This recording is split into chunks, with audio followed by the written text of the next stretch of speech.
All right, it is 6:07. We'll call the meeting to order. Turn it over to you, Greg, for roll call. All right. Chairman Canfield. Here. Beecham. Here. Coldwalder's absent. Chauvin. Here. And Spicer's absent. I would move to excuse the absences of Cadwalder and Spicer. And I'll support. We have a motion and support. All those in favor signify by saying aye. Aye. Opposed? Motion carries. Brings us to approval of the agenda. No changes from my perspective. I'll move we approve the agenda. Support. We have a motion and support. All those in favor signify by saying aye. Aye. Opposed? Motion carries. Brings us to approval of the minutes of the March 12th, 2015 regular board meeting. Two things I wanted to amend here, I guess. On page 2, item B, about the operating budget, I was wondering if we could add just a statement at the end of the first paragraph that says that the board discussed policies and procedures involved in detecting metering anomalies, because we kind of had a pretty long discussion about that. About what? I'm sorry, I missed. It's about the metering anomalies, like where the King Milling had the metering. Oh, okay. Metering anomalies. Okay, gotcha. Okay, or yeah. So I just had it as the board discussed policies and procedures involved with detecting metering anomalies.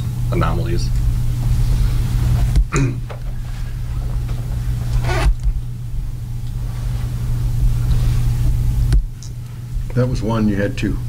Oh, yep. And glad you can count better than me.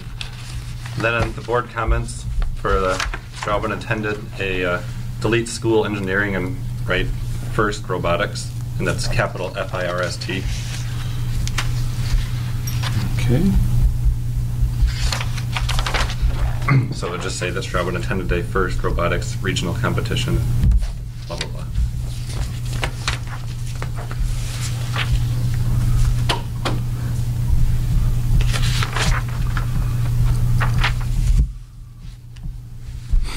Okay. And those are my two.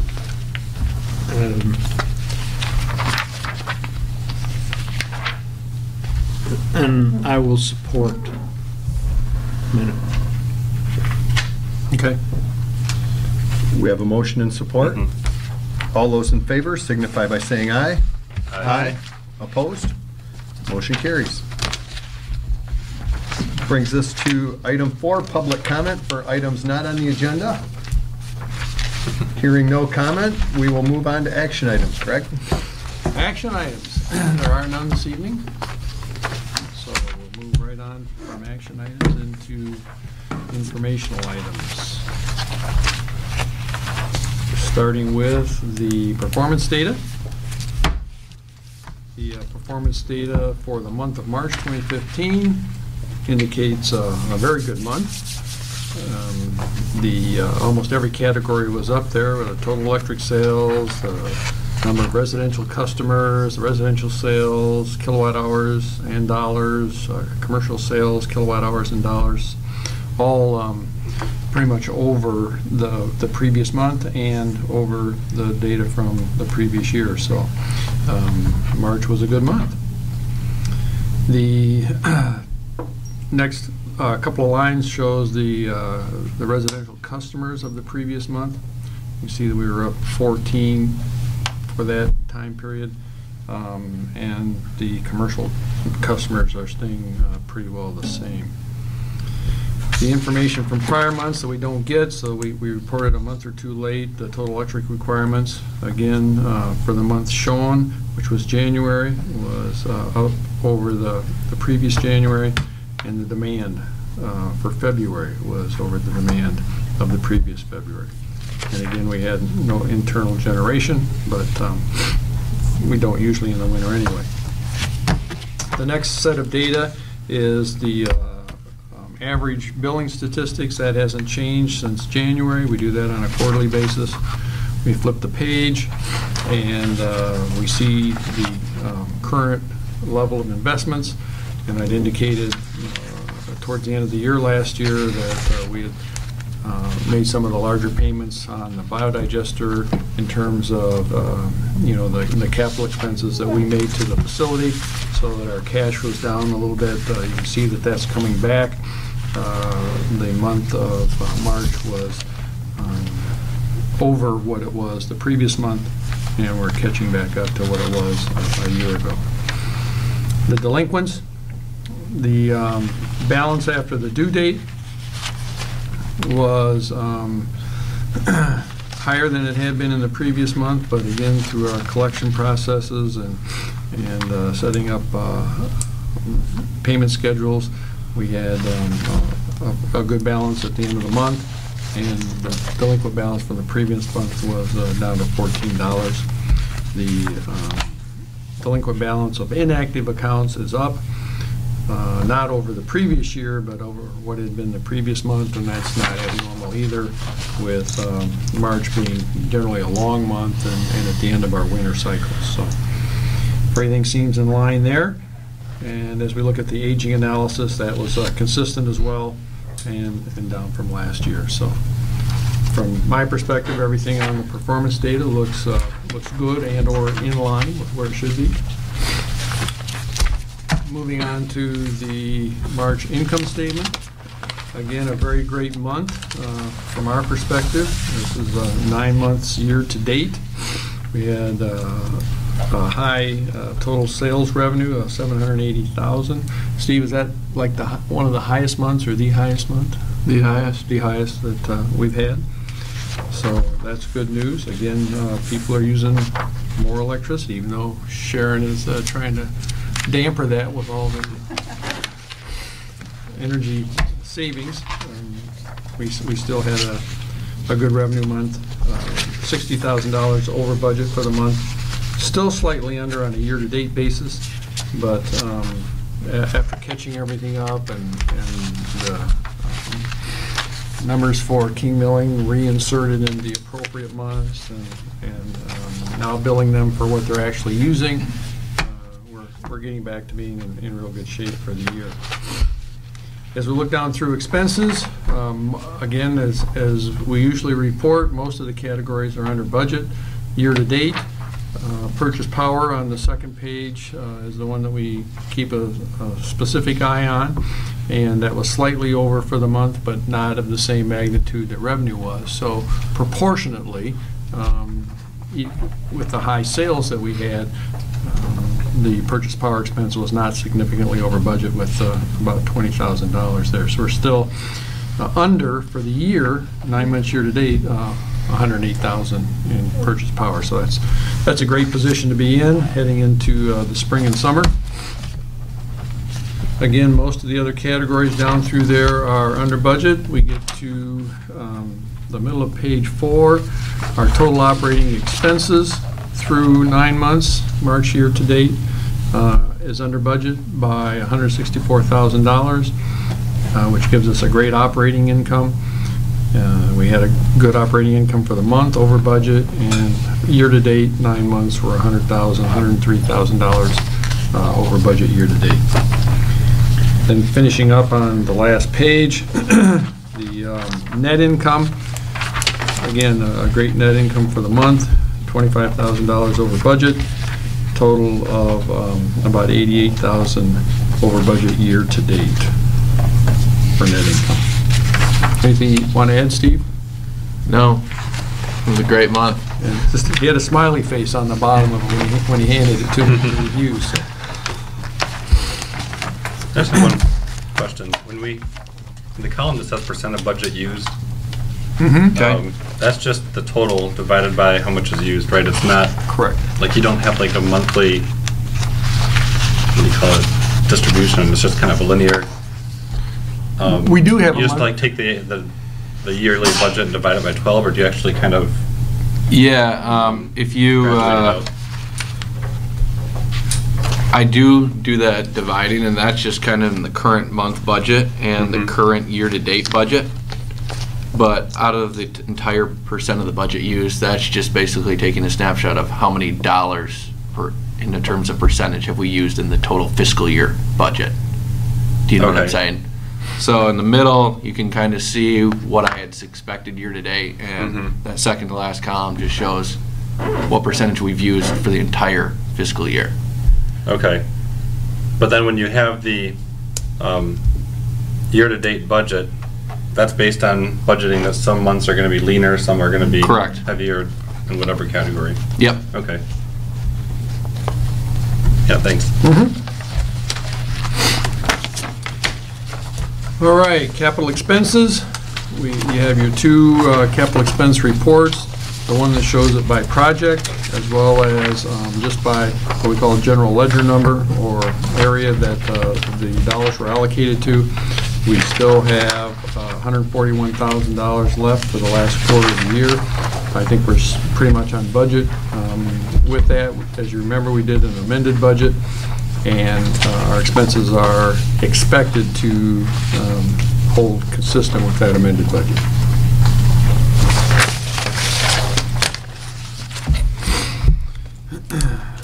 The outages, we had 3 in March. They were all fuses. One of them was tree related. Most of the outages were not a significant time period. There was one that we did some work on the line because we'd had multiple outages in the same area.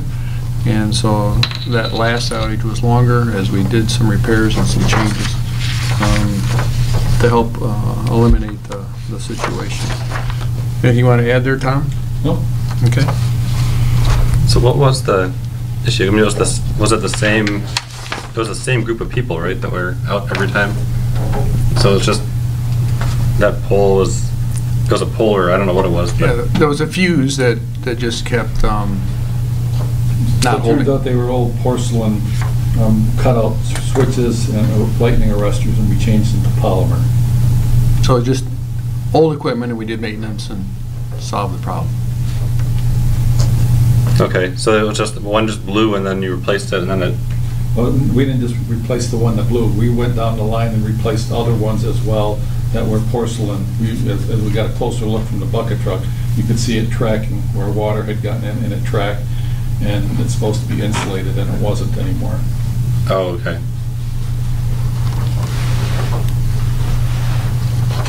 Okay? All right. Okay. Well, thank you. Then the manager's report. Some things to mention there with respect to MPPA and MMEA.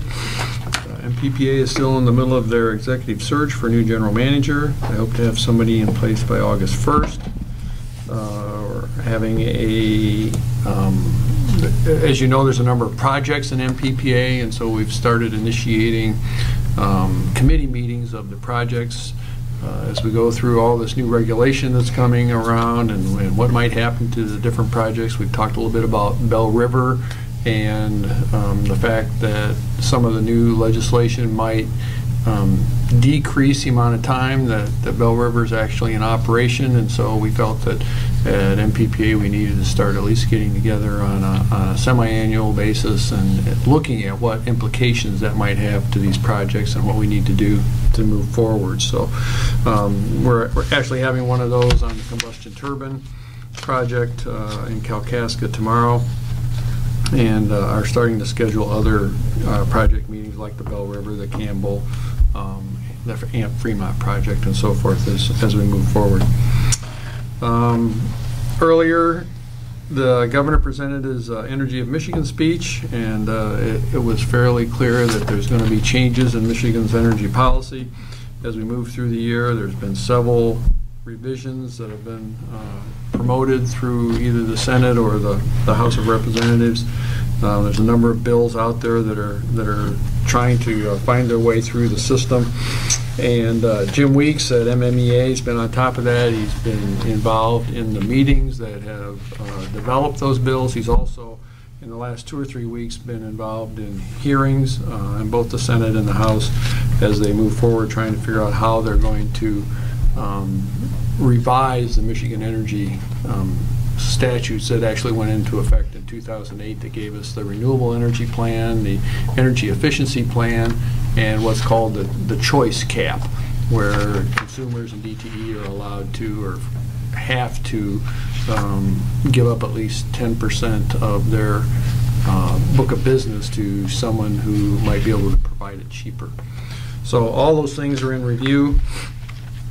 One of the problems with the Michigan choice we've talked about before happened in the Upper Peninsula, where a large load left by choice to get cheaper power, which left the power plant that was there to serve them in a lurch, because that's where the power actually came from, but they weren't receiving the revenue from the mine anymore that had switched. So that type of thing is causing a problem. Consumers is mothballing or decommissioning 5 or 6 coal plants, DTEs, decommissioning a couple of coal plants. And so the long-range projection now is that Michigan's going to have a shortfall of energy by 2016. Steve actually ran across a document where consumers is talking about that and what impact it's going to have. So we thought we'd pass that out to you tonight, so that you can just see what kind of information is out there. The Midwest Independent System Operator is MISO. That's the balancing authority that we talked about before, that handles all the states in the Midwest.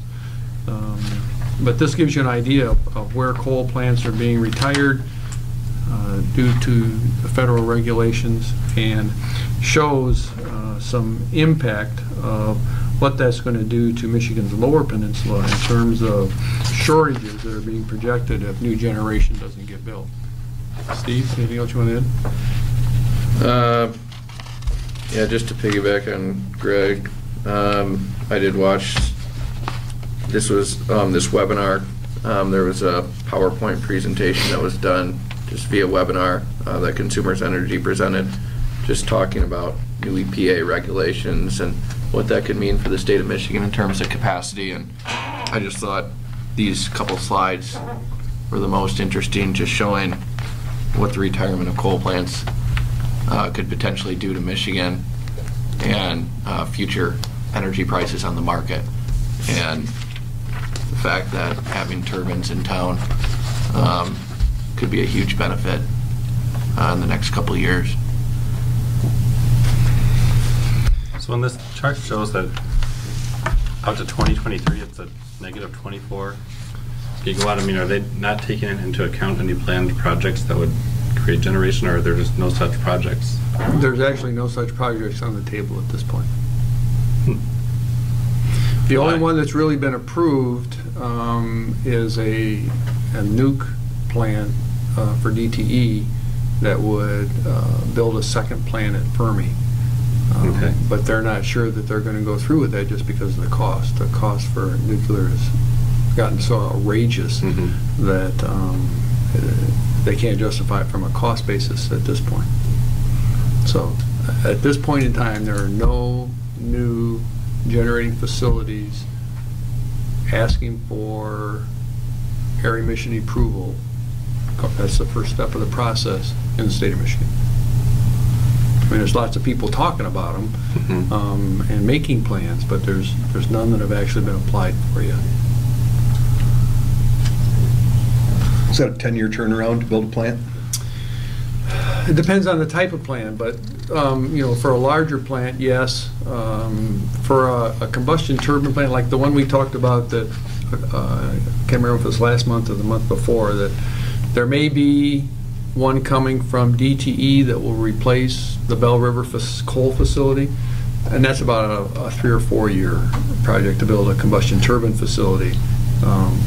You know, that would be much bigger, but similar to the concept we have over at Chatham.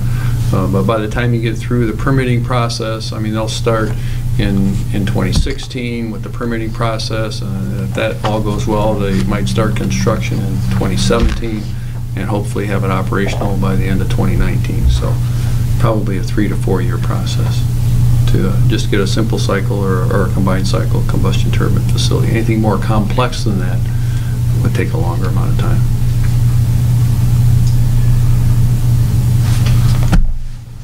Okay. This is also a year that we submit a new renewable energy plan to the state of Michigan under Public Act 295.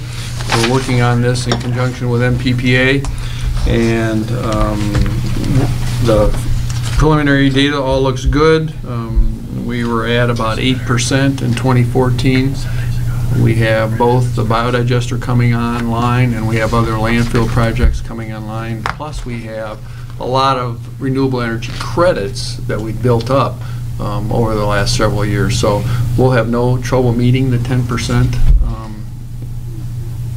by the end of 2015. So that's what our Public Act 295 Renewable Energy Plan will show when we submit it. I think it has to be submitted July 1st. So when the biodigester is up and running and everything is running as it should, both landfill will have about 20%, which is double what the state mandate is, and puts us at one of the highest in the state for renewable energy in our portfolio. So. Is there a list of those in the state of their percentages? Yeah, I don't have that list right now, but just from talking to other utilities, that's the impression we have. Once everybody gets their renewable portfolio data together for this report, then we'll know for sure where everybody's at. But okay, because I mean that'd be kind of a nice thing to absolutely to publish. Absolutely. APA, just a reminder of the E&O conference coming up in May. And then I just, in the last few days, received the annual conference information, so I have that if somebody wants a copy of it. The annual conference is in Minneapolis this year, and it's June 5th through the 10th. So we have the data or the information on what the topics are, what the discussions will be, but it will be fairly close in Minneapolis. And it's the 5th through the 10th of June. It's earlier this year than it has been in a number of years previously. So if anybody's interested. Would you be attending that? That's the plan. All right, system generation upgrade progress. We had a report last month from Greg Northrup, and things have progressed somewhat since then, although probably not as positively as Greg would have hoped. They've continued to have some glitches. We've had some more equipment failures, and they're having trouble getting the mix to be right in the digester to get up to the level of production that they want. About 3 weeks ago, a little less than 3 weeks ago, they were up to generating for 22 straight hours at 50% capacity, so 400 kilowatts for 22 hours, and then they ran out of gas, and then the gas got replenished in 2 or 3 hours or something like that in the capture tank, and they started up again. But so they were getting close to being 24 hours a day at 50% capacity. And then Arno and Stefan came from Germany to help them do the final tweaks. And so they made some recommendations. They did the final tweaks, and production went down. So they're a little confused with that, but what they're being reassured is that the bugs, the critters, don't like change. You know, they like a constant diet, and so the fact that they've changed the diet has impacted the critters, and it's going to take them a few weeks to get used to this new recipe, to this new concentration. So does that always happen when they adjust things? That it depends on the magnitude of the adjustment, I guess. But yes, you know, they try to do it slowly. I don't know if they did it slow enough. A lot of it had to do with the concentration of the fog. There wasn't enough BTU potential getting into the digester to be able to create the methane that they needed. So they adjusted how much fog goes in, or how often it goes in, or something. And so the critters didn't like that so much. They've also had, I don't know if anybody here has witnessed it, but they had a couple of days with some odor outside, and you know, we we've been saying all along that during the startup time, you know, there's potential for odor to happen on any given day, just based on the fact that the critters are trying to get up to the point where they're doing their job 100%. This happened to be from the tank that is handling the lighthouse waste, and it occurred primarily because the biodigester agreed to take all of Lighthouse's waste when their tank imploded, and so our system wasn't ready to handle that volume, and that caused an issue with the process that goes on in cleaning up the water from Lighthouse. And so there was an odor, a little overactivity, some stuff was bubbling out of the top of the tank and created an odor. It happened to occur on a foggy day, so the air was heavy. It moved through the northwestern part of town, and people were able to smell something that they weren't used to, so they didn't know what. All kinds of speculation that they were smelling methane, or they're smelling hydrogen sulfide, or wondering if it was coming from the biodigester. So there is a Facebook page or two out there that has information questioning whether the odor is coming from the biodigester, but it just occurred for a few days, 2 or 3 days, and I don't think we've had any odor since. But again, part of the process, not something that we didn't anticipate might happen. But just so you all know that it did happen. Do we have anything on our website stating that, you know, the last day or two there has been some? It seems like it might be good to be proactive. I was just going to suggest the same thing. Yeah. We haven't put anything on, but we will.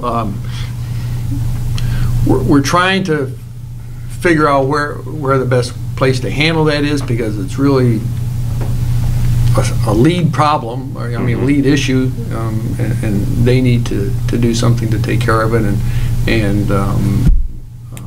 But yes, we should put something on our webpage. Project, yeah. So yeah.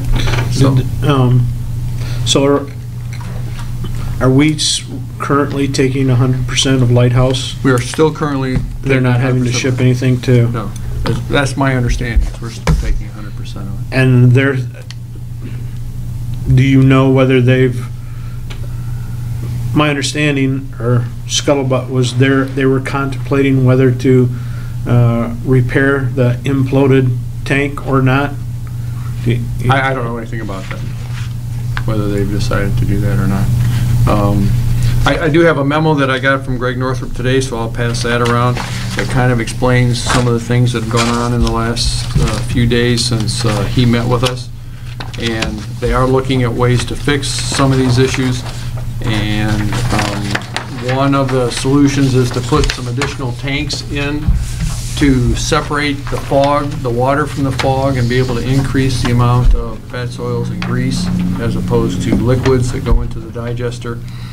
And again, this is going to take some time for the critters to get used to the changes, and they've learned now that those changes need to occur more slowly. So rather than postpone the startup date, Greg is in this memo suggesting that we go ahead and recognize that maybe we're going to have a start date where we're not at 100% capacity. Maybe we start at a capacity of the 400 kilowatts and work up from there. But let's get a stable system at the 400 kilowatt hours, get things going so that we can start charging a lease, because that's what the agreement that we have with them says, that when they go into operational production, then we can start charging a lease. They can start charging for the electricity. That way we're all on a sound footing and moving forward, but it might not be at the capacity that the contract says. So we're looking at possibly an amendment to do that, looking at the possibility of us having that in effect by May 1st.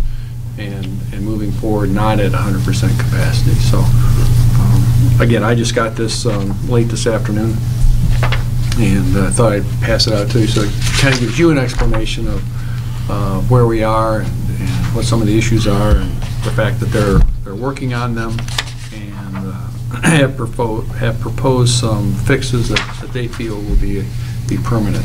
A lot of this evolved because they're not getting the level, the BTU level that they expected in the fog. What they've been delivering is lesser quality than what they were told that they would get. And so, but apparently this is the best they can get right now for whatever reason. And so they're trying to find a way to work with what we're getting in terms of the fog. So, any questions? I'll try to field them or pass them on to Greg, or Tom, you may know something more than this at this point. Tom's been taking pictures and monitoring, and yeah, I haven't had a chance to talk to Greg Northrup, but after reading through some of this, it looks like he's working on some of the issues. yeah. So, making progress. Are there any other digesters that are using a similar, like, ratio of fuel, I guess? I don't think so. From what I understand, every system is unique. Every system uses a different amount of whatever the feedstocks are that are available, and you do the engineering, the mathematical calculations based on the samples that you take of the feedstock and the BTU levels in those feedstocks, and you try and come up with a chemical formula. And either there's an error in the calculation somewhere, or the feedstock isn't always consistent, or whatever. But I haven't been able to find anybody, or I don't think Greg knew of anybody that was using the volume of fog that we're using in our formula. And whether that's an issue or not, or whether it's just that we're not getting the high grade of fog that they expected when they did the calculations, I don't think anybody's sure of at this point what the issue is derived from, but something in that. Okay. So I look at this project as twofold. We're trying to, some of the biodigesters, if you remember, Andrew, that we saw in Germany, they were using sugar beets, some were using corn silage. Mm-hmm. You know, there was a mixture of different things that they were using in that, whereas I think this a little bit different is we're trying to use byproducts from other manufacturers, from different things, to be able to utilize those. So I think they're having to work with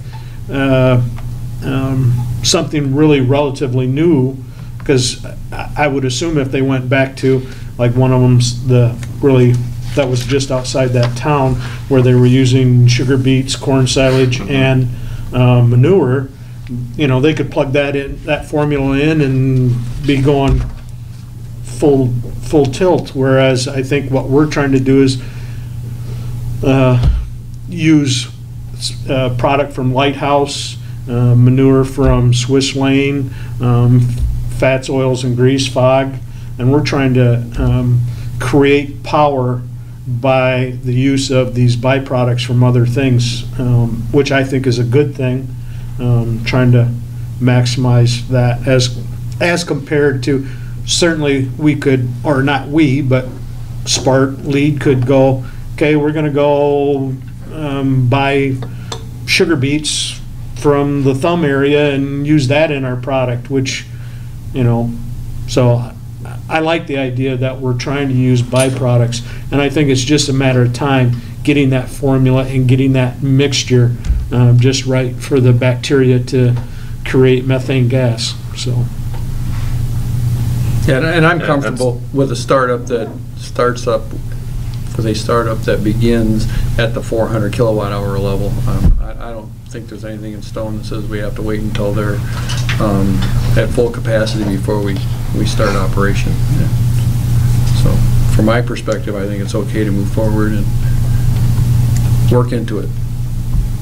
I'd rather have them confident in what they're doing and where we're going and how much we're going to get than just keep postponing it and postponing it and postponing it. I think the more they run it and the more consistently they run it, the easier it will be to ramp it up.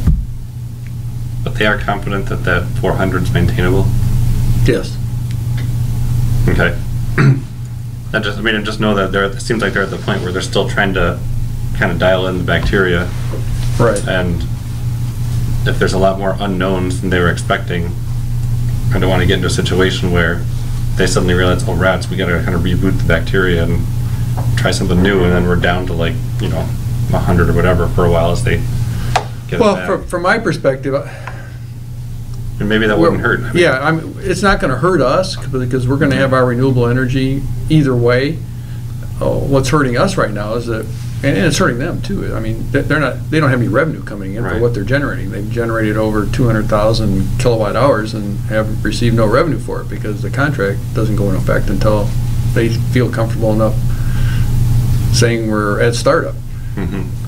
The flip side of that is we're not collecting any lease money until we get to that startup point. So at least when we say we're confident enough that we can start up, they'll get some revenue for whatever they do generate, and we'll get revenue for the lease of the facility.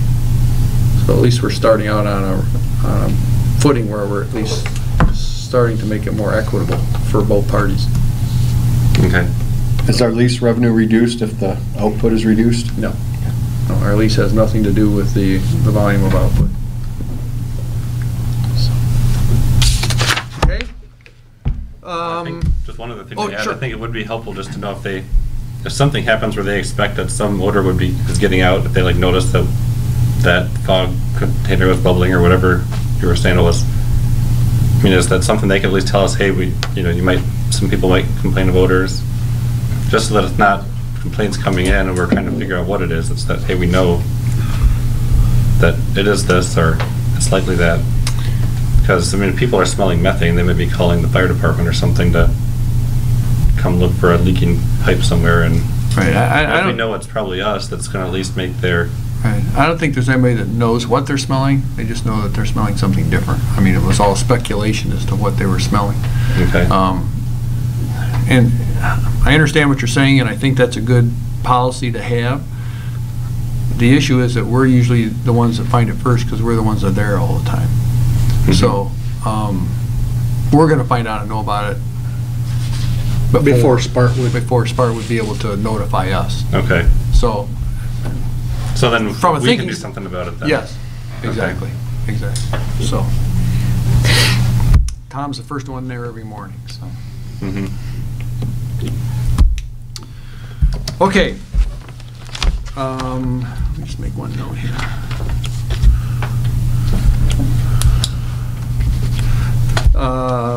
Policy review. Next month, we'll start looking at the personnel handbook. There's some revisions necessary due to the IBW contract and probably some other areas that need to be cleaned up and updated.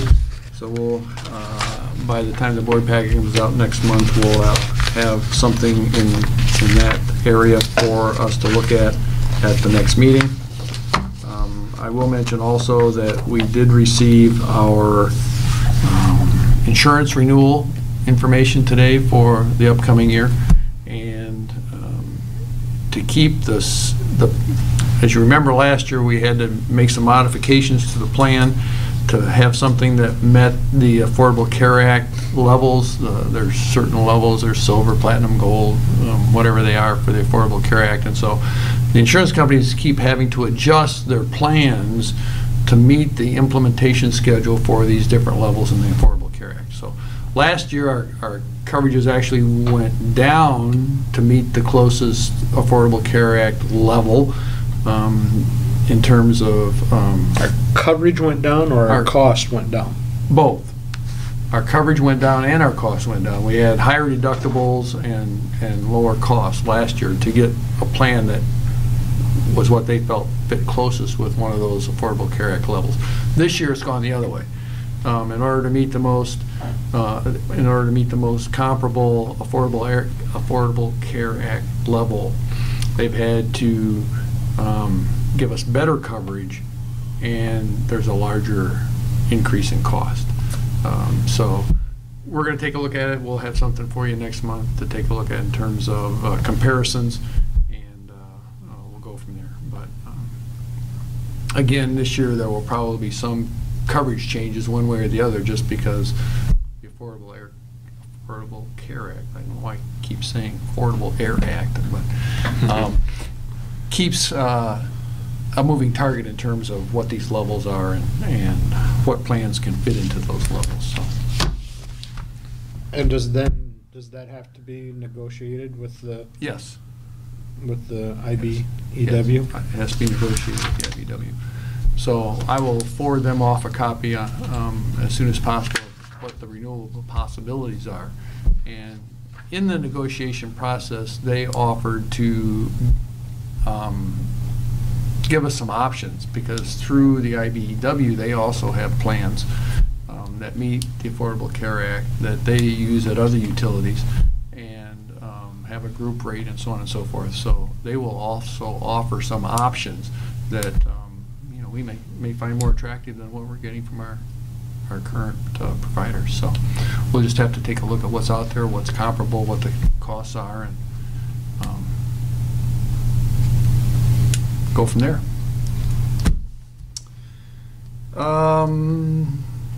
Annual operating budget. There isn't really anything happening this month, but we will have the revised operating budget for you next month, and a capital plan based on the 2 or 3 more months of data that we have. And glad that we got this billing issue worked out with the kilowatt hours, and so we now have data. As I mentioned earlier, Steve went back and put all the dollars in the right months that we should have collected, and are collecting now from King Milling. So we should have a good sound basis to make our projection for May for the budget for next fiscal year. I don't know if you brought your hedge plans with you or not. I suggested that you did. I have extras if you don't, but we have kind of a light meeting tonight, so I thought I'd maybe take 10 or 15 minutes and just hit some highlights on the quarterly power supply plan. Does anybody else need one? I do. Okay. There's one there. Packet, but I don't see it in here. Okay. Pass some down. You need one, Tony? Yeah, I'll make one. Okay. This is something that I just like to, I mean, it's a lengthy report. It has a lot of detail. It's prepared by MPPA for each of the member utilities. I guess that got snagged up here, and here's the other half of that. Okay. And I just think it's important once or twice a year to hit the high points, and everybody can just see a little bit about what goes into looking at where our generation comes from and how we plan for it. Do we need any more down there, or does everybody have one? Because I have plenty. All right. If you open it up, Mr. Hall, would you like one? Thank you. You're welcome.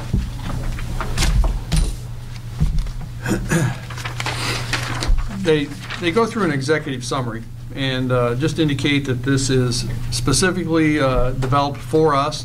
As I said before, they do that for each of the utilities that are members of MPPA, and it looks at where we are currently in a 5-year projection for our portfolio and what type of risk that has for us. And I know at the last meeting we had a couple of questions. Tamala had a couple of questions about our hedge plan and the fact that we're not, according to this, because she had looked at it, not compliant with our hedge plan. But from an MPPA standpoint, that's acceptable for us because of the position we're in with Campbell and Bell River. And I'll explain a little bit more of that as we go through this. But we are definitely well hedged because of the portfolio that we have. And we'll just look at some of the details of that. The marketing update, year 2014 goes down in the books as the summer that wasn't or the winter that was, because of the winter vortex and then the real mild, cool summer. So the forecasting and trending didn't work so well for last year, for 2014.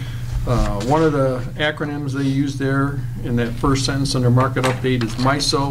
We just talked about what the Midwest Systems operators are, MISO. The LMPs.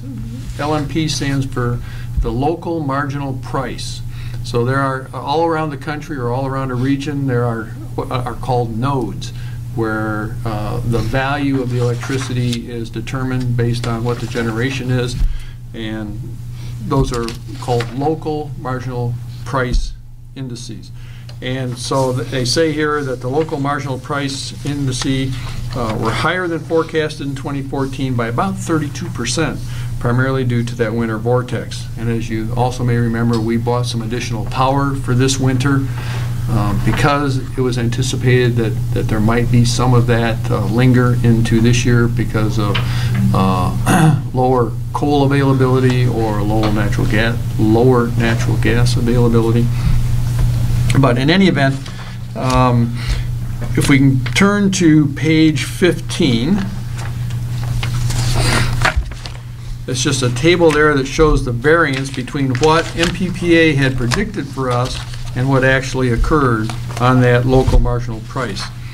It also lists on this page what all of our sources are. There's Bell River, there's Campbell, the AFEC is the combustion turbine that we own part of in Fremont, Ohio, the Kalkaska combustion turbine, what our renewable portfolio looks like. Bilateral transactions are those transactions that we actually go out on the market and buy ahead of time. We buy them in blocks. So we have purchased, like 3.5 megawatts from some other energy provider for the next 3 years. So that's called a bilateral. And then what we actually buy off of the market, the MISO market. And the last three line items there show the MISO LMP prices, what was anticipated by month for 2014 for a block of what's indicated there is 7 by 24. That's buying full time, that's buying 7 days a week, 24 hours a day. And you can see, we'll just take January and look at it, that MPPA predicted that we would be paying $34.40 a megawatt. We actually paid $66.74 a megawatt for a variance of $32.34. And if you follow that all the way across, you'll see in the last column there, that's the 32% that they indicated in our summary that the LMP was over for 2014. It looks at a couple of the other blocks. It looks at 5 by 16s. Those are peaking times, 5 days a week, Monday through Friday, 16 hours a day, 6 in the morning until 10 at night type of thing. And you can see what the variances were there. And then they also compare that to the eastern market, eastern part of the United States, which is called the PJM market as opposed to the MISO market. The only reason we show that is because our Fremont share of that combustion turbine facility gets sold into the PJM market, not into the MISO market. And so they just show that for us as well. So back to our summary. It shows, again, for 2014, how well we fared compared to what was predicted for our market. And because of the cold winter, we paid off of the market 32% more than had been forecasted. Goes on to talk a little bit about our renewable energy, the fact that we have load that serves 8% that's renewable, and that we should have no trouble reaching the 10% in 2015. We flip back now to pages 16 and 17. It shows a pie chart of where our energy comes from, where the megawatts that serve our load, and what the cost is. And you can see there's a little difference there in some of the areas, but 23% of our energy gets served from our ownership in Bell River, 43% from our ownership in Campbell, about 8% is renewables, 23% of the energy that we sell comes from the MISO LMPs, a small amount from the Kalkaska combustion turbine, a small amount from the AFEC facility in Ohio, and a small amount from purchases that we make ahead of time that are called bilaterals. It then compares on page 17 what the cost is on a percentage basis compared to the volume that we buy. And you can see for Campbell and Bell River, that's fairly close. For 23% of our energy accounts for 22% of our cost. For Campbell, 43% of our energy accounts for 40% of our cost. in generation expense. MISO LMPs, 23% of our energy accounts for 17% of our costs. So buying off the market, buying LMP is probably one of our best deals in terms of the way the market is right now. Now, that wasn't always true. That's why we bought into Campbell and Bell River. But at least in this short run that we're looking at, that was a good deal to get 23% of our energy and have it only be 17% of our cost. Renewables flips the other way. 8% of our energy is accounted for with 11% of our cost. One of the most expensive that we have is the Kalkaska combustion turbine, but again, that's a peaker unit. It only runs when the market gets real high. But 1% of our energy is accounted for with 7% of our cost. It doesn't run very much. We still have the overhead that we're paying for as a peaker, so it's not out of line. It's just a different kind of asset, and it's used for a different purpose. And AFEC is pretty consistent in terms of we get 1% of our energy there, and it's accounting for about 1% of our cost. So is the Kalkaska still useful at that price? Yes. Like there aren't other ways that you could get peaking power like through a bilateral or a LMP or whatever? There is, but again, you always have that dilemma of what's going to happen in the future. So Right. are you better to have a fixed cost that you know of, that you have as a capital expense, get depreciation on, so on and so forth over a long period of time, or do you gamble and do the market thing, and sometimes it's going to be way higher, sometimes it's going to be lower. Mm-hmm. How do you come out at the end of the 30 years? So, Okay. yeah, from my perspective, it's always better.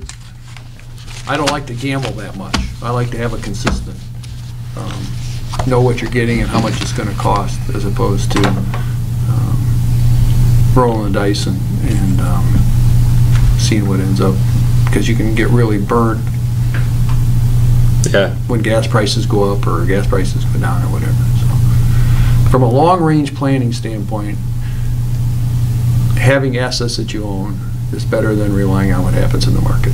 Mm-hmm. Yeah, just my first glance at these charts, the 6% of our cost, going for it's just that assurance that we have the Kalkaska there. Just seems like kind of, a significant portion of the budget that, for a Right. smaller need, but then I understand, the other complications that go into it, so. Right. But that's why I just wanted to ask the question, No, because that's, Well, and it's, I think part of that goes into, which is when we get to board comment, whether, some say not to worry, that's the head, utilities warn of electricity shortage in 2016. So my perspective, so if we own part of Kalkaska and we own part of Bell River and Campbell, AMP, so then if there is a shortage, we own part of it. So I think, we're gonna be able to, and if you read this whole article, the question is there's 300 large consumers in the state of Michigan that are looking to get back on with consumers, get back on the grid, et cetera, that are gonna gobble up all this possibility of all this electricity. And I guess my perspective is we want to still have, even though it's costing us more, but we certainly want to have the ability to have power for our customers and not be worried about brownouts and no electricity and that type of thing. right. And having the local generation really helps in terms of, if you think about the problem we've discussed and talked about in the Upper Peninsula, where Cliffs Mines chose to buy electricity from a independent organization that's producing electricity in Texas, for example. So there's no way that energy gets from Texas to the UP of Michigan. They really are hurt. significantly if there's an outage, because there's no generation up there to serve them. And so again, having energy that you own, that you have part of it, you have transmission coming from and to your grid, is definitely an advantage. And it's the consumer side of it that gets hurt, and everybody else pays for it. So. Yeah, that makes sense. But it's very noticeable. There's no doubt about it when you look at the pie chart. And so I'll be curious to see when the internal generation starts showing up in here, how that compares. Yes. Cost-wise. Then going on page 4, it talks about some generation performance. Kalkaska and Bell River didn't perform as they were expected. So, that coupled with the fact that we had more load than we needed actually helped us, because we were buying more off the grid, which you can see in that pie chart happened to be a lower price during this time period. So it worked in our favor. It doesn't always work that way. I think I've talked before where in 2006 and 7, for example, the cost of electricity on the grid was maybe $65 a megawatt, and we were paying $40 at Campbell and Bell River. So for those years, it was definitely to our advantage, and that was even including the fixed cost of the investment that we made. So it goes back and forth. You really have to look at the long term. Talks a little bit about our load forecast. They've had trouble at MPPA forecasting our load because we keep growing so much, even when the market was down when in 2008 and 2009, the recession. Although we had a dip, it wasn't as significant as a lot of other communities, and we came back from it a lot faster than other communities, which shows that the customers that we have here, there's growth involved. Because another document that we looked at that came from MPPA this week tried to project our increase in customers because of our increase in load. So they tried to make a comparison or tried to tag one with the other in terms of what the growth pattern looked like. And we had to go back to them and say, it's not because we have a whole lot of new customers that we have this load growth. It's because of growth within the customers that we currently have. Is King Milling that has another third more usage than they did 3 years ago. It's because Lowell has more than doubled the amount of electricity that they use in the past couple of years, because we added Atwood into the system. So it hasn't necessarily been all new customers that causes our growth. So those are all things that we work with them on to try and get these projections to be as accurate as possible. And so we also indicated to them most recently with the issue that we had at King Milling, and so we've had to update the number of kilowatt hours that actually were shown as sales, and build that into the load forecast as well. In terms of future projections, they will continue to do this model for us. It goes out at least 5 years. They look at all the different variables and try and predict the best they can. They look at ultimately what our power supply costs, what they expect our power supply costs to be through this model. And that's what I alluded to when we did the first round on the budget, when we looked at the long-range projections, is that I use those projections that they do from their model to build suspected or expected pricing into our future years in terms of what the cost will be. So if you turn to page 20 and 21,